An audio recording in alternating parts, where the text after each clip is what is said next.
देखिए दोस्तों, हम सभी बातें तो करते ही हैं, लेकिन अगर हम मनपसंद बातें करेंगे सामने वाले के अकॉर्डिंग तो हम उसका दिल जीत सकते हैं और अपनी एक पॉजिटिव इमेज उसके दिमाग में, उसके मन में बना सकते हैं, जो कि लोक व्यवहार का बहुत ही बड़ा नियम है।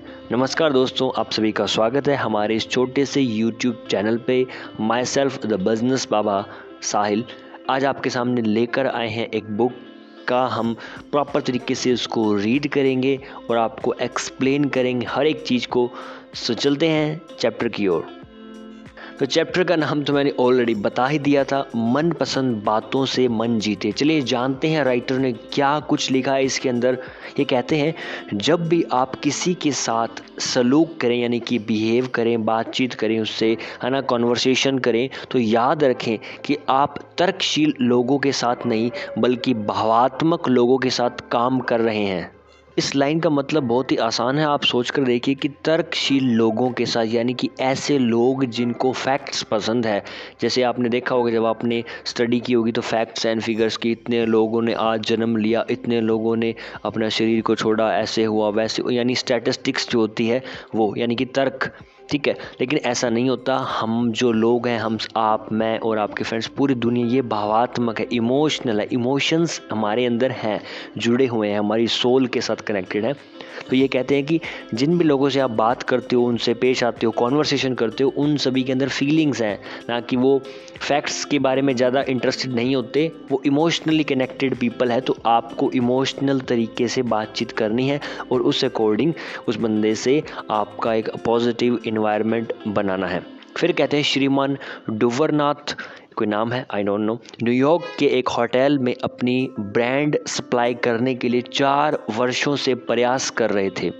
वह प्रति सप्ताह यानी कि हर वीक व्यवस्थापक से मिलने जाते थे।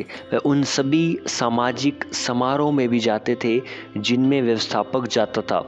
श्रीमान डुवरनॉय उनका नाम है, ने तो उस होटल में कमरा भी किराए पर ले लिया था ताकि वह व्यवस्थापक के संपर्क में रहें, लेकिन फिर भी बात बनती दिखाई नहीं, मतलब दिख नहीं रही थी। ऐसी कोई सिचुएशंस ऐसी थी या उस बंदे का माइंडसेट कुछ और था, इनका माइंडसेट कुछ और था, तो बातचीत हो नहीं पाई समहाउ। तो मिस्टर डुवरनॉय ने आगे कहा, फिर मैंने अपना दृष्टिकोण यानी कि जो मेरा सोचने का तरीका था ना, वो उसको अलग तरीके से सोचा, मैंने बदलने का निश्चय किया। दृष्टिकोण यानी एटीट्यूड बोल दीजिए या कि आप पॉइंट ऑफ व्यू बोल दीजिए, ठीक है, उसको थोड़ा सा बदला। ये दोस्तों आप भी ये चीज़ अप्लाई कर सकते हो अपने जीवन में। जिस भी एंगल से आप सोच रहे हो ना प्रॉब्लम को, उससे सोच लिया, ठीक है, सोल्यूशन नहीं मिला तो एंगल चेंज कर दीजिए। ठीक है, ऐसे नहीं कि प्रॉब्लम से भाग ही जाओ, भागोगे तो प्रॉब्लम सॉल्व नहीं होगी। आपने दृष्टिकोण चेंज करना है। जैसे कि हम मैथमेटिक्स में कोण लिखते थे ना, कोण चेंज करते 30 डिग्री, 60 डिग्री, 70 डिग्री, उसी प्रकार यहाँ पर भी आपने अपना दृष्टिकोण चेंज करना है। ठीक है, तो आपका सोल्यूशन आपके सामने होगा। Second try, third try, fourth, fifth, sixth, कहीं ना कहीं आप ट्राई करते रहोगे ना, आपको आंसर मिल जाएगा। मैंने उस व्यवस्थापक की दिलचस्पी यानी कि वो सामने वाला क्या चाहता है के बारे में पता लगाने का प्रयास किया। फिर मैंने जाना कि वह व्यवस्थापक अमेरिका के होटल एग्जीक्यूटिव की एक सोसाइटी से संबंध रखता है जिसका नाम होटल ग्रीट्स ऑफ अमेरिका है। हम इसे लेकर इतने उत्साहित थे कि वह इस संगठन का प्रेसिडेंट बन गया और फिर इंटरनेशनल ग्रीट्स संस्था का भी प्रेसिडेंट बन गया। इसके सम्मेलन जहाँ कहीं भी होते थे वह इसकी हर एक बैठक में भाग लेने जाता था। यानी कि आपने भी थोड़ा सा रिसर्च करनी है। जिस बंदे से आप नेटवर्क बनाना चाहते हो, जिससे आप अपनी बात मनवाना चाहते हो, उसके बारे में थोड़ा रिसर्च करो कि उसके लाइक क्या है और डिसलाइक क्या है। अगर उनके लाइक्स की लिस्ट बनाओ कि उसे क्या क्या पसंद है, आप भी थोड़ी उनके बारे में रिसर्च करो और उन टॉपिक्स पर जब हम बात करेंगे ना, तो मैं गारंटी से कह सकता हूँ सामने वाला बंदा आप में बहुत ही ज़्यादा इंटरेस्ट लेगा। क्यों? क्योंकि वो जो टॉपिक है वो उसका भी तो इंटरेस्टेड है, राइट।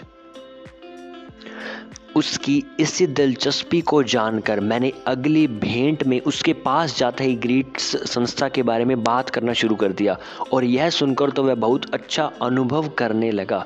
वह बहुत देर तक ग्रीड संस्था के बारे में मुझसे बात करता रहा और उसकी आवाज़ में ना एक विचित्र उत्साह था, यानी कि एक्साइटमेंट थी, क्योंकि जब आपके काम की बात हो रही होती है ना तो आपको बहुत ही ज़्यादा इंटरेस्ट आता है। हर इंसान चाहता है कि मेरे बारे में बातचीत हो, तो आपने सामने वाले के बारे में बातचीत करनी है, उसको इम्पोर्टेंट फील करवाना है। जैसे कि मैंने पिछले चैप्टर्स में आपसे कहा था, मुझे तो लगता था कि वह संस्था उसके लिए समय व्यतीत करने का साधन मात्र नहीं थी, बल्कि वह संस्था तो उसके जीवन का प्रमुख भाग थी, यानी कि बहुत ही इम्पोर्टेंट हिस्सा थी उसके ज़िंदगी का, और वो बहुत ही उसे इम्पोर्टेंस देता भी था।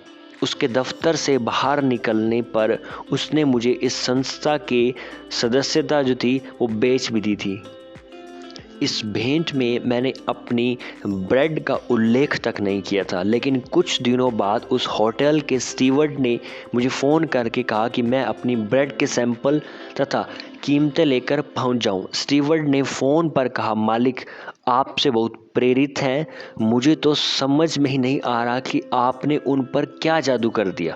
देखो, एक छोटी सी बात सीखने वाली है कि उसने रिसर्च किया कि सामने वाले को क्या पसंद है, उसके बाद उसने उसी टॉपिक पर बात की और नेक्स्ट मीटिंग में वो सामने वाले के प्रोडक्ट को ख़रीदने के लिए इंटरेस्टेड हो गया। तो यहाँ पर अगर आप बिज़नेस में हो तो इस प्रकार से आप डील कर सकते हो। अगर आप कॉमन लाइफ के अंदर आप कोई प्रॉब्लम सॉल्व करना चाहते हो तो भी ये बहुत बड़ी सीख है कि थोड़ी रिसर्च करो, पता लगाओ और इस टॉपिक पर बात करो। सामने वाला आपके लिए आपका फ़ैन हो जाएगा, आपके लिए पागल हो जाएगा, यू नो दैट।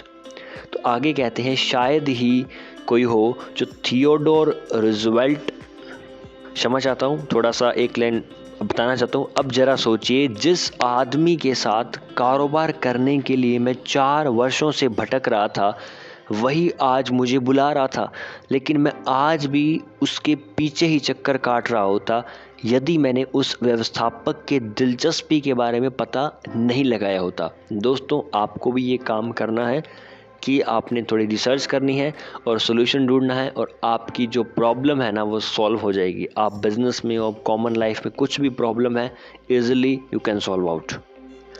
शायद ही कोई हो तो थियोडोर रूजवेल्ट से मिलने के बाद उनके ज्ञान के अपार भंडार से कहता है कि चमत्कृत, यानी कि मतलब कुछ भी ऐसा चमत्कार जैसा कोई शब्द है ना होता हो। मिलने वाला चाहे सामान्य या काउबॉय हो या फिर न्यूयॉर्क का प्रसिद्ध कूटनीतिज्ञ या कोई सफल राजनेता, रूजवेल्ट को भली भांति मालूम था कि किससे क्या और कैसे कहना है, ठीक है, लेकिन वे ये सब कैसे जान जाते थे? उत्तर स्पष्ट है। जब भी रूजवेल्ट को किसी से मिलना होता था तो वे एक रात पहले उस विषय पर अध्ययन करके आंगतुक की दिलचस्पी के बारे में जान लेते थे। यानी इतना बड़ा आदमी पहले ये देखता था कि सामने जो बंदा मुझसे मिलने वाला है उसके लाइक्स और डिसलाइक्स के, यानी थोड़ा सा रिसर्च करता था। तो आप भी इस छोटी सी कॉमन हैबिट को आज से ही करना शुरू कर दें। फिर कहते हैं, लेकिन रूजवेल्ट ऐसा क्यों करते थे? वह इसलिए क्योंकि वह जानते थे कि किसी भी आदमी के मन तक पहुंचने के लिए पहले उसके पसंदीदा विषयों पर बातें करना जरूरी है। येल में अंग्रेजी साहित्य के प्रोफेसर तथा प्रसिद्ध निबंधकार प्रोफेसर विलियम लियोन फेलिप्स ने यह सबक बहुत कम आयु में ही सीख लिया था कि सामने वाले के दिल में अगर जगह बनानी है ना तो उसको जो पसंद है उसके बारे में आपने बातचीत करनी है। This is called smart conversation.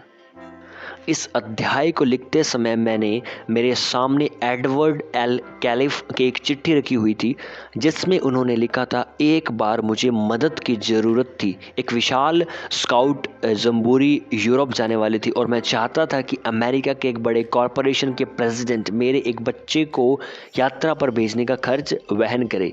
इसे आप सौभाग्य कह लीजिए कि उनसे मिलने जाने से ठीक पहले मैंने सुना था कि उन्होंने एक $10 लाख का चेक भी काटा था जो कैंसिल हो जाने के बाद उन्होंने शीशे में जड़वा कर रख लिया था। दफ्तर में प्रवेश करते ही मैंने सबसे पहले उनसे $10 लाख के चेक के बारे में पूछा।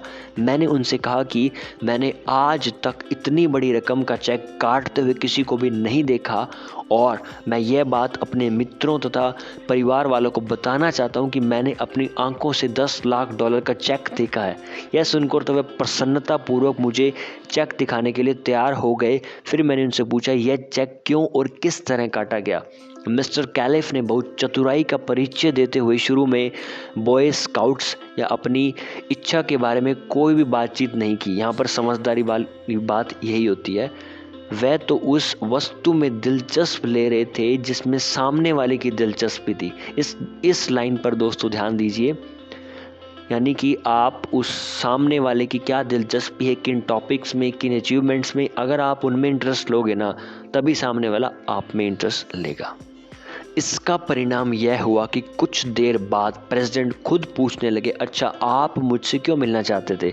मिस्टर कैलिफ ने आगे बताया, मैंने जैसे ही उनके सामने अपनी पूरी बात खोली तो उन्होंने तुरंत ही मेरा अनुरोध स्वीकार कर लिया। मैंने जितना मांगा था उन्होंने उससे भी अधिक दिया। मैंने तो सिर्फ एक बच्चे का यूरोप जाने का खर्च मांगा था, लेकिन उन्होंने तो मेरे 5 बालकों और मुझे भी यूरोप भेजने का बंदोबस्त कर दिया। उन्होंने साथ में हमें $1000 का क्रेडिट लेटर और हम सबको यूरोप में रुकने का 7 दिनों का खर्च भी दिया। अपनी कंपनी के ब्रांच प्रेसिडेंट को पत्र लिखकर उन्हें हमारी सुख सुविधाओं का ध्यान रखने के लिए भी कहा। उन्होंने हमें पेरिस की सैर कराई। तब से उन्होंने कई निर्धन युवकों को नौकरी भी दी है और वह अब भी हमारे समूह में सक्रिय हैं। लेकिन मुझे मालूम है कि यदि मैंने उनकी दिलचस्पी का ध्यान ना रखा होता तो अपनी बात मनवाना मेरे लिए बहुत कठिन होता, और ऐसा जनरली होता भी है हमारी लाइफ में। अगर हमको पता नहीं है कि सामने वाले की दिलचस्पी किस में है, उसका इंटरेस्ट किन किन चीज़ों में है, तब तक हम उसे अपने वश में या कह लो कि उस पर अपना इन्फ्लुएंस नहीं कर पाते। फिर कहते हैं, इस तकनीक की महत्व कारोबार में कितनी है, इसके लिए डुवर्नोय एंड सन्स के हेनरी डुवर्नोय की कहानी सुनते हैं, जिनकी न्यूयॉर्क में होलसेल की बेकिंग फर्म थी। तो कहते हैं मैरीलैंड में एक एडवर्ड ई हैमिसन ने सेना की नौकरी पूरा करने के पश्चात में मैरीलैंड की खूबसूरत एक वैली में रहने का निश्चय किया, डिसाइड किया कि अब मैंने बहुत नौकरी कर ली है तो मैं एक नई डेस्टिनेशन पे चलता हूँ। लेकिन उस क्षेत्र में बहुत कम नौकरियाँ उपलब्ध थी। बहुत खोजबीन के बाद ज्ञात हुआ कि एक सनकी व्यापारी है जिसका नाम है आरजे, उस क्षेत्र की अनेक कंपनियों का स्वामी है, यानी कि वो उसके कंट्रोल में है, एक तरीके से ना पावरफुल पर्सन है, और अनेक कंपनियां उनके नियंत्रण में थी। तो कहते हैं इस व्यापारी ने निर्धनता से अमीरी तक पहुंचने में बहुत लंबी यात्रा तय की थी, यानी कि आप कह सकते हो आसान भाषा में स्ट्रगल इसने बहुत ज़्यादा किया था, यानी कि from rags to riches English में अगर बोले तो। नौकरी खोजने वालों के लिए उन तक पहुंचना सरल नहीं था। तो आगे कहते हैं, श्रीमान हैरीमेल खुद बताते हैं कि बहुत से लोगों का साक्षात्कार यानी कि इंटरव्यू लेने के बाद मुझे ज्ञात हो गया कि उसकी सबसे अधिक दिलचस्पी किस में है, धन में और सत्ता यानी कि लोग या सोसाइटी उसको प्राप्त करने में थी। तो यहाँ से सीखने वाली बात यह है कि हमने थोड़ी रिसर्च करनी है कि सामने वाले को क्या किन चीज़ों में इंटरेस्ट है, और उसके बाद उसी टॉपिक्स पर हमने थोड़ी सी बात करनी है। उसने एक समर्पित और कटु सेक्रेटरी भी रख ली थी, जिसके कारण उससे मिलना बहुत कठिन था।